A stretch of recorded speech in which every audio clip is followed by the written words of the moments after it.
بسم اللہ الرحمن الرحیم۔ عزیز طلباء، پروفیسر ڈاکٹر حافظ محمد مشتاق آپ سے مخاطب ہے اور آپ سن رہے ہیں ڈاکٹر حافظ محمد مشتاق یوٹیوب چینل۔ سیکنڈ ایئر کے اسٹوڈنٹس جو اسلامیات اختیاری پڑھ رہے ہیں ان کے لیے آج ہمارا سورۃ البقرہ کا 8واں لیکچر ہے، اور آج کا لیکچر موسٹ امپورٹنٹ لیکچر ہے، اور اسی لیکچر کی مناسبت سے اس سورت کا نام رکھا گیا ہے، اس لیے کہ آج کے لیکچر میں بنی اسرائیل کو گائے ذبح کرنے کا حکم دیا گیا، اور انہوں نے گائے ذبح کرنے کی بجائے مختلف قسم کے سوالات کیے، اور سوالات کے جواب میں وہ خود پھنستے گئے، مشکلات کا شکار ہوتے گئے، اور آخرکار مجبوراً ان کو ایک ایسی گائے ذبح کرنی پڑی جو اس علاقے میں ایک ہی تھی، اور اس کے مالک نے من مانی قیمت وصول کر کے ان کو گائے دی۔ اور ماجرا یہ تھا کہ بنی اسرائیل کے اندر ایک شخص تھا جس کو قتل کر دیا گیا، اور جب قتل کر دیا گیا تو قاتل کا پتہ نہیں چل رہا تھا، اور سارے لوگ ایک دوسرے پر شک کی نگاہ سے دیکھ رہے تھے، ایک دوسرے پر الزام لگاتے تھے۔ تو اللہ رب العزت نے موسیٰ علیہ السلام کی طرف وحی بھیجی کہ آپ ان سے فرمائیے کہ ایک گائے ذبح کریں، اور اس گائے کا ایک ٹکڑا اس مقتول کو ماریں، اور جب وہ مقتول کو مس کرے گا تو مقتول خود اٹھ کر بتائے گا کہ اس کو کس نے قتل کیا۔ یہ ان کی طرف اللہ کی طرف سے ایک امتحان تھا۔ ویسے اللہ رب العزت چاہتے تو یہ گوشت کا ٹکڑا مارے بغیر اس کو زندہ کر دیتے، اور یہ مشکل نہیں تھا اللہ کے لیے، لیکن در حقیقت بنی اسرائیل کو آزمائش میں مبتلا کرنا تھا، دیکھنا تھا کہ ان کا ریئیکشن کیسے ہوتا ہے۔ تو آئیے ہم اس ترجمے کی طرف چلتے ہیں۔ وَإِذْ قَالَ مُوسَىٰ، اور جب کہا موسیٰ علیہ السلام نے لِقَوْمِهِ، اپنی قوم سے، جب موسیٰ علیہ السلام نے اپنی قوم سے کہا، جب میں لفظی ترجمہ کرتا ہوں آپ کو سمجھانے کے لیے، تو آپ نے پیپر میں ایک فقرے والا مکمل ترجمہ، یعنی جہاں ایک فقرہ مکمل ہوتا ہے تو با محاورہ ترجمہ کرنا ہے۔ اور جب موسیٰ علیہ السلام نے اپنی قوم سے کہا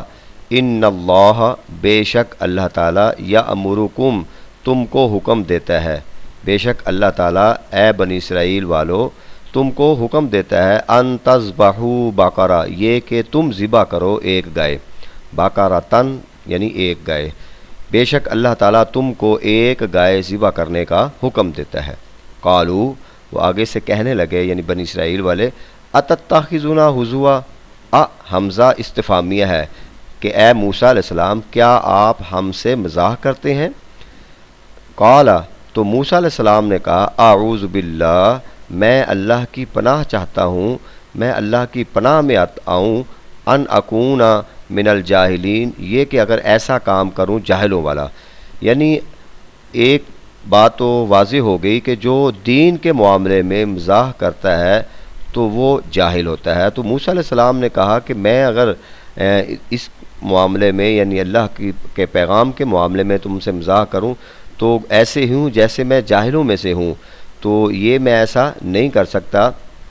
یہ حکم ہے اللہ کی طرف سے۔ اور آج دیکھیں نا بہت سارے لوگ دین کے معاملے میں کسی کا داڑھی کا مزاح، کسی کی نماز کا مزاح، کسی کے روزے کا مزاح، تو یہ جو دین کے معاملے میں مزاح ہوتے ہیں یہ قرآن کے مطابق یہ بہت بڑی جہالت ہوتی ہے، تو ایسے معاملے میں مزاح نہیں کرنے چاہیے۔ تو جب موسیٰ علیہ السلام نے ان سے یہ کہا، قالو، انہوں نے کہا ادعو، آپ دعا کیجئے، لنا، ہمارے لیے، ربا کا، اپنے رب سے۔ انہوں نے موسیٰ علیہ السلام سے کہا آپ اپنے رب سے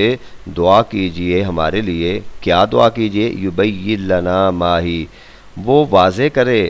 کہ وہ گائے کیسی ہو، یعنی گائے کی وضاحت کرے۔ اب یہ دیکھیں انسان جب سوال کرتا ہے بے تکے اور بغیر کسی مقصد کے، تو اب قرآن بھی کہتا ہے یا ایھا الذین آمنوا لا تسألوا عن اشیاء ان تبد لکم تسؤکم، کہ اے ایمان والو ایسی چیزوں کے بارے میں سوال نہ کیا کرو جن کے بارے میں تم نہیں جانتے، اور اگر بتا دیا جائے کہ تم خود اس میں پھنس جاؤ گے، تو سوال جو ہے کرنا ہو تو با مقصد ہو، با معنی ہو اور ضرورت کے مطابق ہو۔ ان کو کہا گیا گائے ذبح کرو، کوئی گائے لیتے ذبح کر لیتے تو ان کا مقصد پورا ہو جاتا۔ اب انہوں نے کہا جی پہلا سوال کیا اور خود پھنستے گئے۔ کہا جی وہ کیسی گائے ہونی چاہیے؟ کالا، تو موسیٰ علیہ السلام نے آگے سے کہا انہو یقول، بے شک وہ رب کہتا ہے، انہا بقرۃ لا فارض ولا بکر، کہ وہ گائے جو ہے ایسی ہونی چاہیے کہ لا فارض ولا بکر، نہ وہ بڑھیا ہو، فارض بڑھیا، ولا بکر اور نہ وہ بالکل بچی ہو، باقرہ، بکر یعنی آپ کنواری لڑکی کو باقرہ کہتے ہیں، یعنی بالکل نہ بچی ہو نہ بوڑھی ہو، بلکہ کیا ہو، اوان بین ذالک، ان دونوں کے درمیان یعنی بوڑھی اور بچی کے درمیان جوان ہو، یعنی اس کے درمیان عمر ہو اس کی اور جوان ہو۔ ففعلوا، پس تم کرو ما تؤمرون، جیسا تم کو حکم دیا گیا۔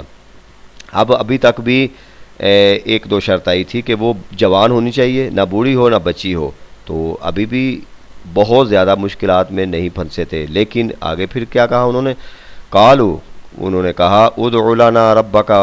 یبین لنا، اپنے رب سے دعا کیجئے وہ واضح کرے ہمارے لیے، ما لونھا، اس کا رنگ کیسا ہونا چاہیے۔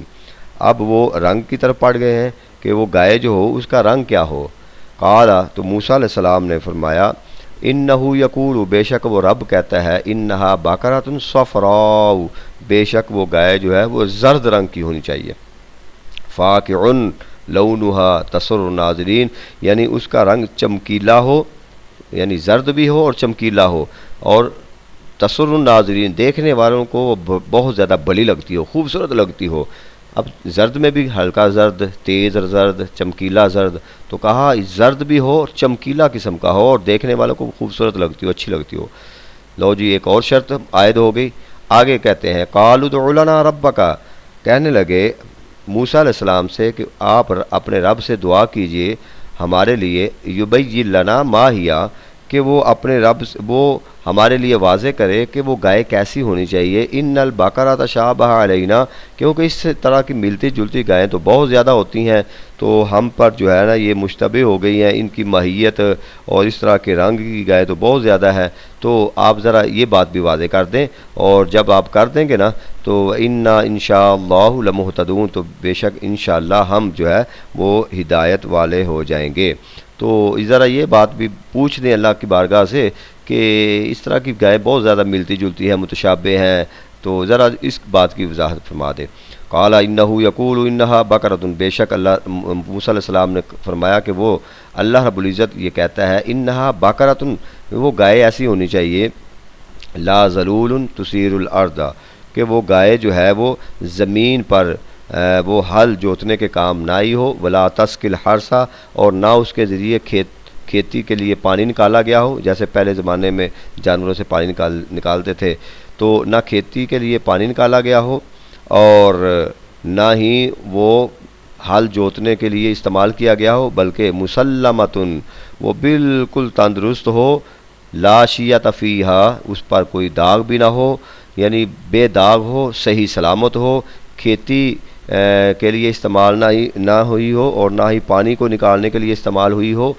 صحیح سلامت ہو بالکل۔ یہ اب اور شرائط عائد ہو گئی۔ قالوا، کہنے لگے الآن اب جئت بالحق فذبحوها وما كادوا يفعلون، کہنے لگے اے موسیٰ علیہ السلام الآن جئت بالحق، اب آپ نے حق واضح کر دیا ہے، یعنی اب ہمارے بات سمجھ میں آ گئی ہے کہ اب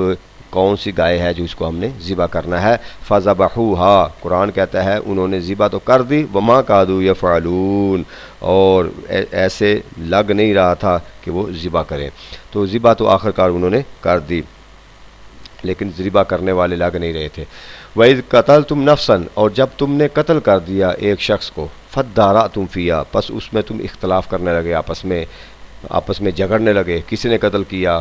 کون قاتل ہے، واللہ مخرج، اور اللہ تعالیٰ ظاہر کرنے والا تھا، ما کنتم تکتمون، جو تم چھپا رہے تھے۔ تم چھپا رہے تھے، اللہ اس کو ظاہر کرنے والا تھا۔ تو فقلنا، پس ہم نے کہا، اضربوہ، اس کو مارو، یعنی اس میت کو مارو، ببعضھا، اس گائے کا بعض حصہ، کذالک یحیی اللہ الموتیٰ، اسی طرح اللہ رب العزت زندہ کرتا ہے مردوں کو، ویریکم آیاتہ، اور تم کو دکھاتا ہے اپنی آیات، لعلکم تعقلون، تاکہ تم عقل رکھو،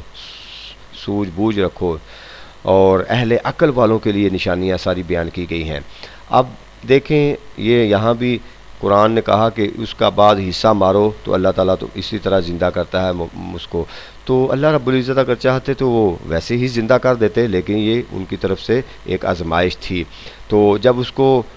وہ ٹکڑا مارا گیا گوشت کا، تو وہ مردہ جو تھا وہ میت زندہ ہوئی، اور اس نے پھر بتا دیا کہ اس کو اس کے بھتیجے نے قتل کیا ہے۔ وہ چچا تھا، اس کا ایک بھتیجا تھا، اس کی جائیداد تھی بہت زیادہ، تو اس نے بتا دیا کہ اس نے جائیداد کی خاطر مجھے قتل کر دیا ہے، تو اس طریقے سے بتا کر وہ دوبارہ مر گیا۔ تو آگے اللہ رب العزت نے فرمایا ثم قست قلوبکم من بعد ذالک، پھر اس کے بعد قست، سخت ہو گئے، قلوبکم، تمہارے دل، یعنی اس کے بعد تمہارے دل پتھر کی طرح ہو گئے، من بعد ذالک فہی کالحجارہ، جیسے پتھر ہوتے ہیں، یعنی پتھر کی طرح سخت تمہارے دل ہو گئے، او اشد قسوہ، یا اس سے بھی زیادہ سخت۔ اب یہ خطاب بنی اسرائیل کو ہے، یعنی اور اس کے بعد پھر حضور علیہ السلام کی امت اور قیامت تک کے ان لوگوں کے لیے کہ جن کے دل سخت ہیں، اور سختی سے مراد یہ ہے کہ اللہ کے احکامات کا اثر نہیں ہوتا، اور قیامت کا جو منظر ان کو سنایا جاتا ہے، دوزخ کے عذاب کے بارے میں بتایا جاتا ہے، اور دلوں کو نرم کرنے والی باتیں بتائی جاتی ہیں، مگر ان کے دل پر اثر نہیں ہوتا، تو کہا تو ان کے دل جو ہے پتھروں کی طرح ہے، مگر اس سے بھی سخت ہیں۔ کیوں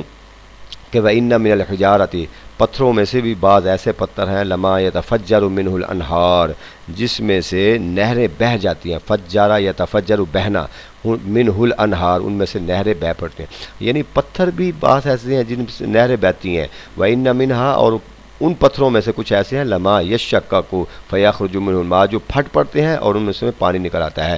شقہ یا شکو کا مطلب ہوتا ہے پھٹنا، جیسے آپ کے وانشقت الارض، یعنی وہ سورج کے شق ہونے کے معاملے میں بھی ہے۔ تو جب وہ ایسی نہریں ہیں، جو ایسے پتھر ہیں جو کہ جن میں سے نہریں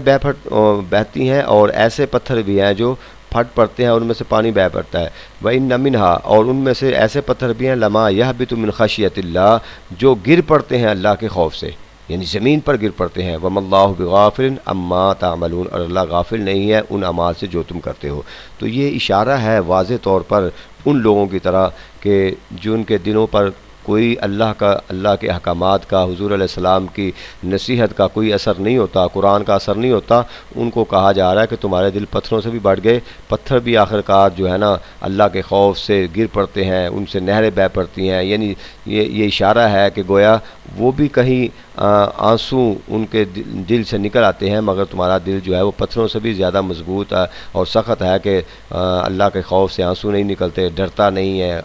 خوف خدا نہیں ہے، آخرت کا خوف نہیں ہے، اور نماز نہیں پڑھتے، اللہ کے احکامات پر عمل نہیں کرتے، تو گویا تمہارا دل جو ہے وہ پتھروں سے زیادہ سخت ہو چکا ہے۔ تو یہ ہے آج کا لیکچر، اور بہت اہم لیکچر ہے، تو اس کو آپ نے بہت اچھے طریقے سے تیار کرنا ہے، 3-4 دفعہ اس کا ترجمہ پڑھیں سنیں، اور اس کے بعد پھر جو ہے نا آپ اس کی تشریح بھی، آپ کے پاس جو بک ہے اس کو بھی پڑھیں، انشاءاللہ پھر اس کے بعد نیکسٹ لیکچر کے ساتھ آئیں گے۔ اللہ تعالی ہمارا حامی و ناصر ہو۔